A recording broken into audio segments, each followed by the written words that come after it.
Fala, meus queridos piquiconheiros, tudo bem com vocês? Sejam bem-vindos a mais um vídeo do Piquicoin. Hoje a gente vai falar sobre a EVM, ou melhor falando aí, né, a Ethereum Virtual Machine, a máquina virtual da Ethereum, que é justamente o coração da rede Ethereum, né? Vamos ter aqui um estudo mais focado em entender a tecnologia, entender, né, como ela foi criada. Foi ali a primeira, Ethereum em si foi a primeira rede que permitiu contratos programáveis, né, a primeira rede blockchain programável, que trouxe mais recursos, né, que inicialmente o Bitcoin não tem, né, os mesmos recursos, não permite exatamente as mesmas funcionalidades, os contratos inteligentes e tudo que a gente já abordou aí no canal, né? Então hoje a gente vai entender um pouco mais dos fundamentos de como a EVM foi criada, até porque dela se desdobrou aí mais um monte de outras, né, linguagens que surgiram, outras redes que também surgiram, né? Ela foi a precursora, bicada no café para começar a segundona, dando aquele pump. E vamos que vamos, galera. Acho que o foco aqui principal desse estudo é a gente começar a entender como essas redes, né, como a EVM, por exemplo, que é o coração da rede Ethereum, como se fosse o equivalente ao Bitcoin Core do Bitcoin, o sistema operacional da Ethereum, como é que ela foi criada, qual o propósito de ter sido criado.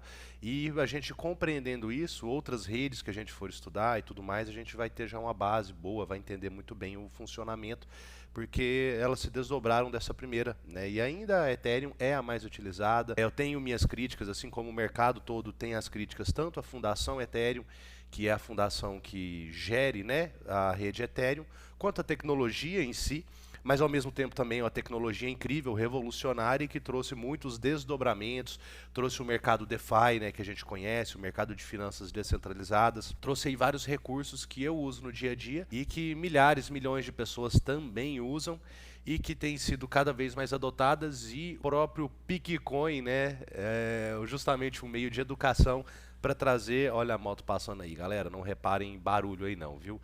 O microfone aqui costuma dar uma bloqueada, mas às vezes fica um ruidinho no fundo. Mas essa rede trouxe, né, várias inovações, e o Piquicoin justamente traz a educação, a informação para que mais e mais pessoas tenham acesso a esses recursos que trazem aí muito mais liberdade financeira para os usuários. Então, sem mais delongas, vamos aos slides.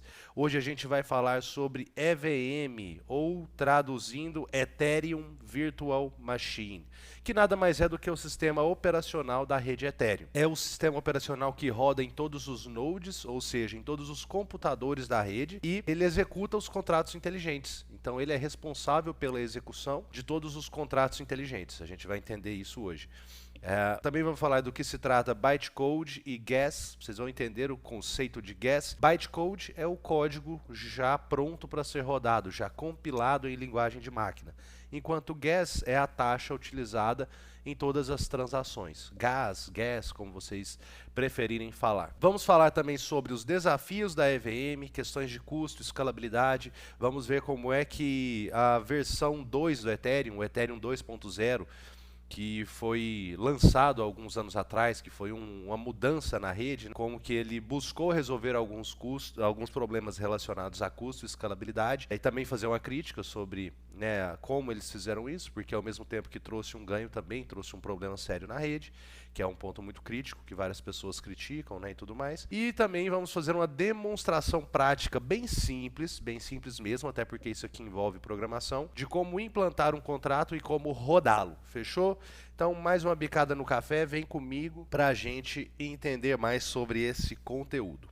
Então, beleza, galera. Primeiro ponto, o que é a Ethereum Virtual Machine? É um software que interpreta o código dos contratos inteligentes, nada mais do que isso. Quando você escreve um contrato inteligente, você faz um deploy, você coloca ele na rede, e a Ethereum Virtual Machine é a máquina virtual da Ethereum, o sistema operacional que está rodando em todos os nodes dentro da blockchain Ethereum. E tanto de primeira camada quanto de segunda camada, né, a gente vai entender melhor um pouco sobre isso, sobre a diferença entre os de primeira camada, que é a rede Ethereum mesmo, e as segundas camadas da rede Ethereum, que são outras redes como Polygon, Optimism, Base, Arbitrum, essas outras redes aí que operam como segundas camadas da Ethereum, permitindo que eles interajam com a rede de forma segura e confiável. Então essa máquina virtual da Ethereum, esse programa que está rodando em todo o computador, dentro da rede Ethereum, é que permite que os contratos interajam com a rede. É quem faz toda a magia acontecer.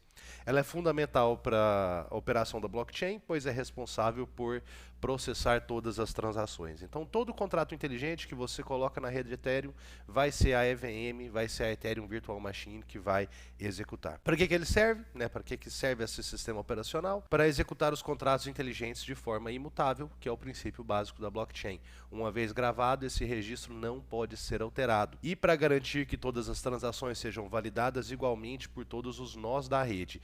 Também para distribuir essa questão das transações em toda a rede. Porque a gente sabe que conforme o volume de transações aumenta, diminui, as taxas também, os custos de gas que a gente falou, que são os custos de transação, também aumentam ou diminuem. Galera, vou fechar ali a janela que acho que o barulho pode atrapalhar. Beleza, voltando. Então, como a EVM funciona? Um passo a passo bem simplificado, onde a gente abstrai aqui algumas complexidades técnicas para que a compreensão seja mais simples. Primeiro passo, um desenvolvedor escreve um contrato em Solidity. Solidity é a linguagem de programação utilizada para rodar contratos inteligentes, para você criar e rodar contratos inteligentes na rede Ethereum. E um exemplo muito comum disso são os tokens no modelo ERC-720, ficou faltando um 7 aqui, que são tokens criados com... A gente já falou sobre esses tokens aqui, brevemente, mas é um padrão, um modelo de token, um modelo de moedas digitais já pré-definido, que fica muito mais simples de você criar um token desse tipo, porque já tem um contrato inteligente modelo que basta você colocar as informações que você precisa para gerar o seu token e rodar esse código Solidity na EVM. O código, depois de escrito, passa por um processo de compilação, onde o código vira bytecode. Ou seja, o código vira um outro tipo de código interpretável pela máquina, interpretável pelo seu computador. Uma linguagem que a EVM entende. Pode ser chamado também de um formato já binário. E aí ocorre a transação para poder enviar contrato para a blockchain. A gente executa uma transação para poder colocar esse contrato na blockchain e depois o processo de execução, que a EVM processa o contrato, bloco por bloco, em todos os nós e deixa o contrato disponível na blockchain. Então, aplicando todo o conhecimento que a gente já tem de contratos inteligentes, seria de uma forma muito simples, a gente escreve o contrato utilizando a linguagem Solidity, faz o processo de compilação, que é converter esse contrato em linguagem de máquina ou bytecode, transferir, fazer essa transação de enviar o contrato para a blockchain e, por último, a execução do contrato, bloco por bloco em todos os nós. E agora falando brevemente sobre gas ou gas, Eu acostumei a falar gas, acho que porque eu vi muito conteúdo em inglês, porém, tanto faz como você quiser falar, tá tudo beleza. Gas ou gas é justamente o combustível das operações, o custo que você vai ter que pagar para rodar operações. Como a gente sabe, a gente tem milhares de pessoas, milhões de computadores, acho que milhares ainda de computadores que rodam as transações na blockchain, que são os computadores onde em cada computador desse, a gente tem uma cópia de toda a blockchain, de todas as informações que já foram processadas, e cada cópia dessa é imutável. Se um computador, por algum motivo, tem um dado desse adulterado, ele vai ser invalidado da rede, ele vai ser excluído da rede. E os nodes, as pessoas que estão rodando esses nós, que estão rodando o computador delas ali para oferecer o poder computacional para a rede, não estão fazendo isso da bondade do coração deles, Não estão ali gastando energia, poder computacional, que é muito caro, por uma simples caridade, Ninguém está fazendo isso aí de graça. E o gas é justamente a forma como a rede cobra taxas de quem está executando transações para remunerar as pessoas que estão ofertando as suas máquinas como computadores da rede, como nós da rede. Então a gente sabe que a cada transação que é validada, quem está oferecendo a sua máquina recebe uma porcentagem, recebe um valor em gas que é cobrado de você quando você executa uma transação na rede Ethereum. Parte dele é repassada para o minerador. No caso da rede Ethereum, não é um minerador, né? Não é bem o termo. Isso aí, o termo minerador é mais correto para a rede Bitcoin. Mas seria algo parecido, seria um validador, uma pessoa que está validando a transação, um computador, né, que está sendo oferecido por alguém, por uma empresa, para poder validar a transação. Então o gas é justamente essa taxa e ele pode subir ou descer conforme, né, a demanda da rede. Se a rede estiver mais congestionada, mais pessoas fazendo transações ao mesmo tempo, a taxa de gas vai lá em cima. E também de acordo com o contrato inteligente que você vai rodar. A gente vai ver, né, conforme a gente vai entrando em aspectos mais técnicos, que de acordo com a complexidade das operações que o seu contrato inteligente processa, você vai ter um custo maior ou menor. E esse é justamente um ponto fundamental para bons programadores, né, bons desenvolvedores de contrato inteligente estarem sempre atentos. Entender muito bem como funciona a Solidity, como funciona a EVM, como cada tipo de operação tem um custo diferente, para poder fazer contratos mais otimizados, contratos que tenham um custo de operação menor. Porque muitas vezes, se você não tiver um cuidado adequado, você pode produzir um contrato aí errado, né, com má performance, utilizando más práticas, que pode até gerar uma dívida enorme, né, para você. Para rodar esse contrato, você tem que pagar valores exorbitantes e até que inviabilizem, talvez, a utilização do seu contrato, né, a utilização de qualquer projeto que você venha a desenvolver na rede Ethereum. Mais um golinho de café. Então, cada operação tem um custo diferente dependendo do código que será executado. E cada tipo de operação, existe uma tabela para isso, né? Tem um custo de gas diferente. E por que existe esse gas, né? Por que essa taxa de gas existe? Para alinhar os interesses entre os usuários e mineradores de acordo com a demanda da rede. Como a gente falou, não é mais mineradores, né? O termo correto hoje é validador, porque a gente mudou de Proof of Work, de prova de trabalho, para Proof of Stake. A gente vai ver melhor a diferença entre essas duas formas aí de mineração, digamos, né? De validação das transações.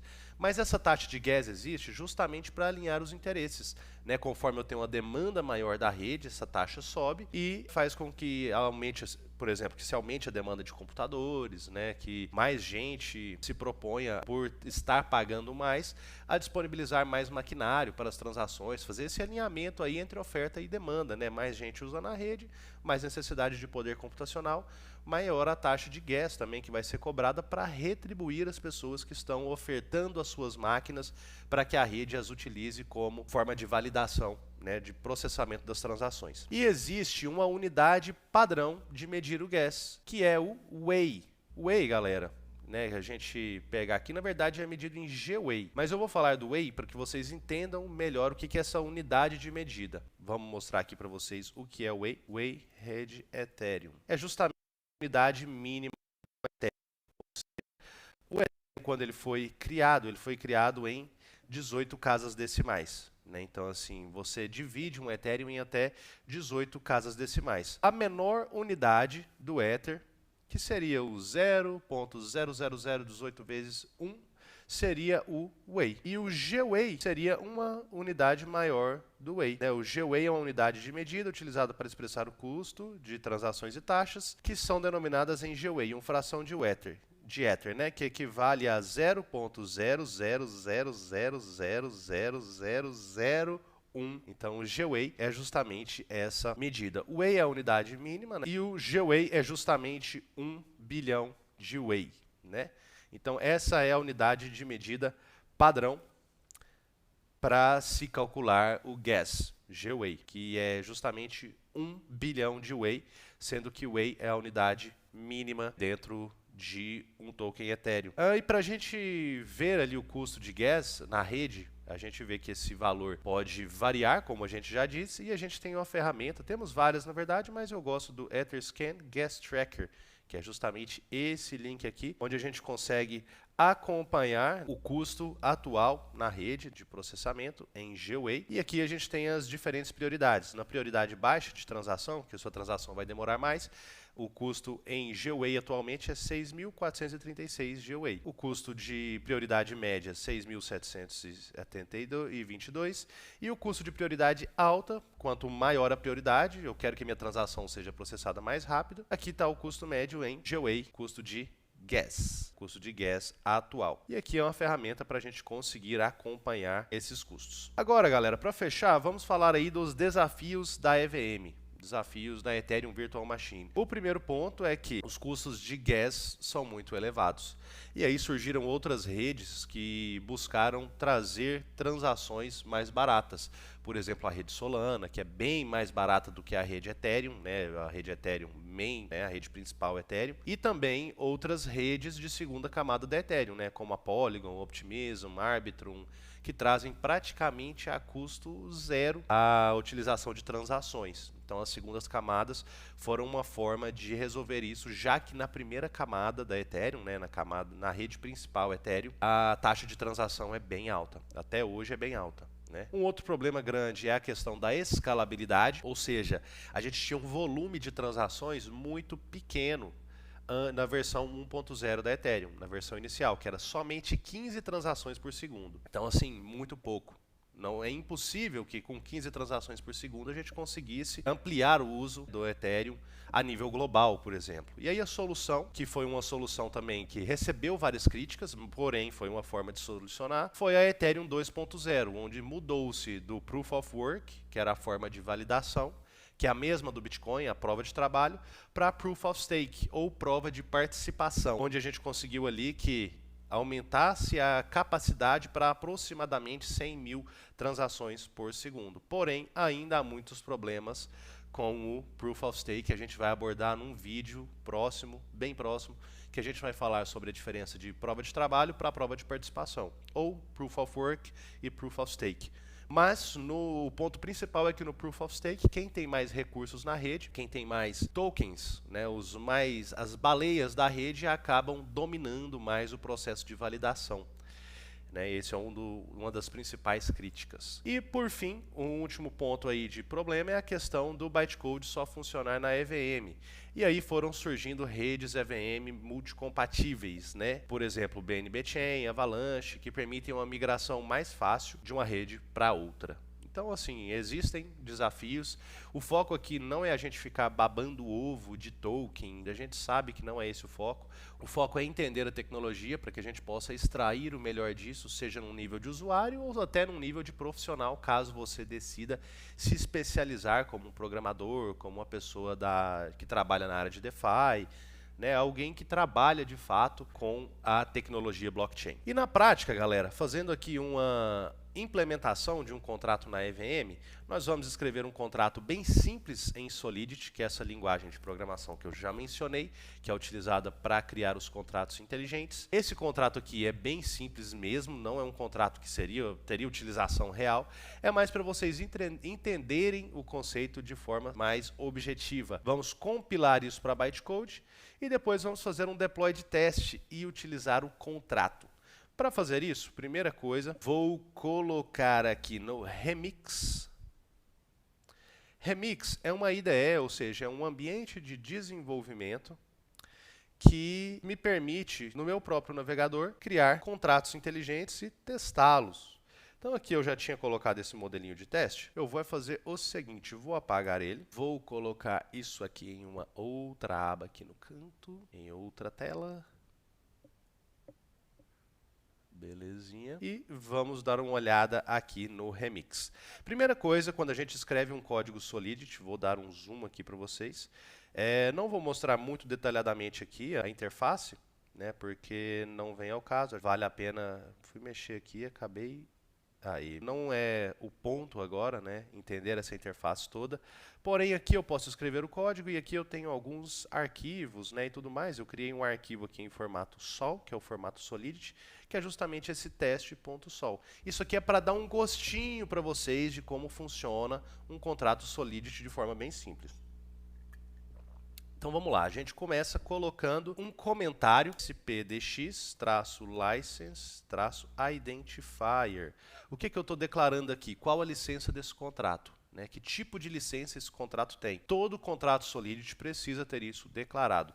Eu vou colocar o padrão, que é o padrão MIT. É o padrão que mais se utiliza ali. Não vem ao caso agora explicar detalhadamente do que do que se trata. Deixa eu ver se ele está acusando um errinho. Ah, certo, isso aqui é porque a gente vai fazer na sequência. Então eu preciso declarar qual tipo de licença daquele contrato. Segundo ponto, eu vou declarar a versão do Solidity que eu vou utilizar aqui para o meu compilador, quando ele for converter esse código para código bytecode, né, ele saber qual versão do compilador Solidity ele usa. Para fazer isso, a gente declara pragma Solidity. Nesse exemplo aqui, eu vou utilizar, ele está até me dando um autocomplete aqui, 8.04. Isso aqui significa qualquer versão igual ou acima de 0.8.4 e até, por exemplo, a 0.9, que ainda não existe, né? Mas isso aqui significa isso. E eu vou declarar agora o meu contrato. Então eu digito contract, vou chamar esse contrato aqui de mensagem, que vai ser um contrato só para salvar uma mensagem qualquer, e vou agora colocar uma string, declarar um string, que é uma variável de texto. Então vou declarar aqui essa string, que significa, é um tipo de dado que a gente utiliza para armazenar qualquer tipo de texto. Public, que é para dizer que essa string é acessável fora do contrato, é uma variável pública. E vou chamar ela de texto, vai ser o nome dessa variável, dessa string que vai ser utilizada no meu contrato.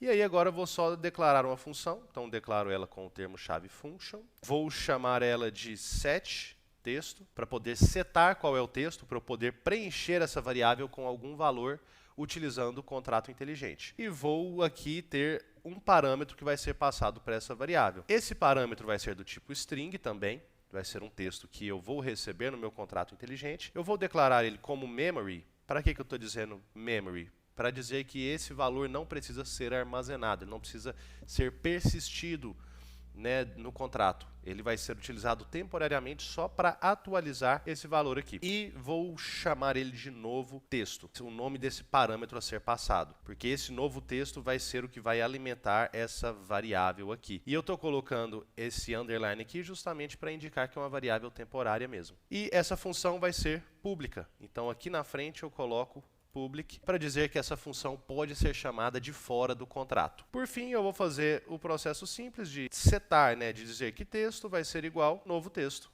Basicamente isso aqui. Então o que eu tenho? Eu tenho um contrato que chama mensagem, eu tenho uma variável string, do tipo string, que é um tipo de texto. Ela é uma variável pública, pode ser acessada de fora do contrato. O nome dessa variável é texto. Tem uma função que se chama setTexto, que serve para popular essa variável aqui. Ela recebe um parâmetro do tipo string, memory para dizer que essa variável vai ser utilizada temporariamente na memória, não precisa ser persistido, e o nome desse parâmetro vai ser novo texto. Essa função é pública, ela tem um escopo público para que ela possa ser chamada de fora do contrato. E o que essa função faz aqui dentro do corpo dela? Ela seta o valor de texto para esse parâmetro novo texto que foi passado. Super simples. Quer dizer, parece simples, né, ou não também, né, depende do seu nível de experiência, mas a gente vendo isso aqui detalhadamente, mais a fundo, é de fato simples. E agora o que a gente vai fazer, galera, a gente tem alguns recursos aqui no Remix, que primeiro indica que a compilação aqui, ó, no compilador, eu posso compilar e vejo que a compilação foi bem sucedida, não tem nenhum erro no meu contrato. E o segundo ponto, eu tenho essa opção aqui de testar. Então aqui nessa aba de teste, eu consigo ver aqui qual contrato, é justamente esse teste.sol, teste.solidity. Eu vou fazer deploy dele, fiz deploy numa rede de teste, vocês podem ver aqui Remix VM, né, que é uma máquina virtual da Remix que me permite testar. E aqui eu consigo ver, dentro desse contrato, eu consigo ver algumas funcionalidades. Está aqui o contrato deployado, né, o contrato já publicado nessa rede de teste. Eu tenho aqui acesso à função setTexto, eu posso usar ela, e eu tenho acesso à variável texto, que eu também posso acessar o valor dela. Se eu clico aqui, eu vejo que ela é uma string vazia. Não tem nada na variável texto agora que o contrato foi publicado, porque não foi preenchido. No momento algum eu chamei a função setTexto para poder popular esse contrato. Porém, eu vou mandar aqui olá piquiconheiros na função setTexto. Eu posso chamar essa função, vou passar o parâmetro novo texto com esse valor de olá piquiconheiros. Chamo a função aqui, tive um errinho aqui, perdão. eu tenho que colocar no formato string, piquiconheiros. Beleza, agora sim, se eu clico aqui, eu vejo que o valor está aqui preenchido. Olá, piquiconheiros, agora é o valor de texto. Então eu consegui, de uma forma simples, interagir com esse contrato que eu acabei de desenvolver, só para demonstrar para vocês como funciona a publicação de um contrato na rede de uma forma super simplificada. Isso aqui está longe ainda de ser um contrato de produção, um contrato que vai para a rede mesmo, porém já consegue dar aquele gostinho para vocês entenderem como funciona. Vou voltar aqui aos slides para a gente fechar, né, nosso vídeo de hoje. Cuidados essenciais, galera, ao se interagir com a EVM, seja você utilizando como usuário, seja você um desenvolvedor Solidity, um desenvolvedor de contratos inteligentes. Primeiro ponto, sempre estimar o gas, sempre estime a taxa de gas, seja para você utilizar a rede como usuário ou para você publicar um contrato como desenvolvedor.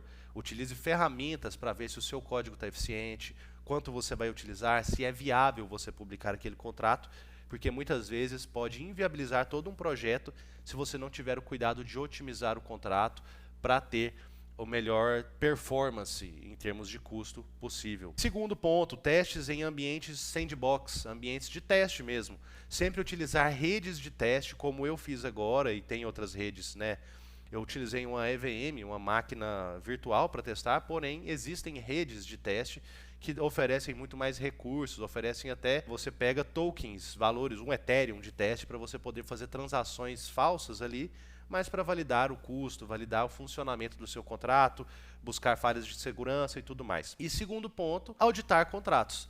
Sempre que um projeto desse vai para a produção de fato, é preciso, é necessário um processo de auditoria para que esse contrato seja validado como seguro, para que se encontre bugs, encontre falhas e também falhas de performance, não só de segurança, né? Resumindo, passando a régua no vídeo de hoje, a EVM é o coração da rede Ethereum, executa os contratos de forma inteligente e imutável. Gas e bytecode são os conceitos fundamentais para entender o seu funcionamento, sendo que gas, né, é a taxa de transação, o pedágio que você paga para utilizar a rede, e o bytecode é o código do seu contrato compilado para que a EVM possa processá-lo.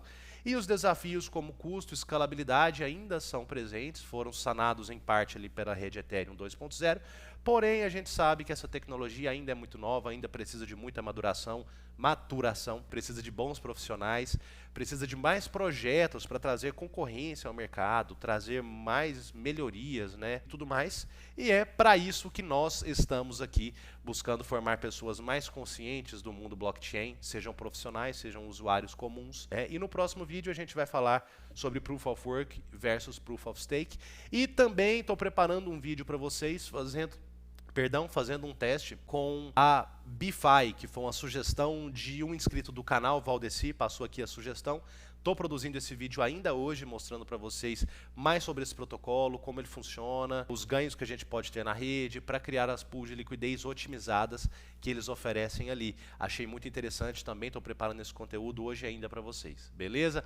Tamo junto, galera, aquele abraço, deixa o like, aquele mantra de sempre, se inscreve, sininho, deixa o like, comentário, o que você quer ouvir aqui.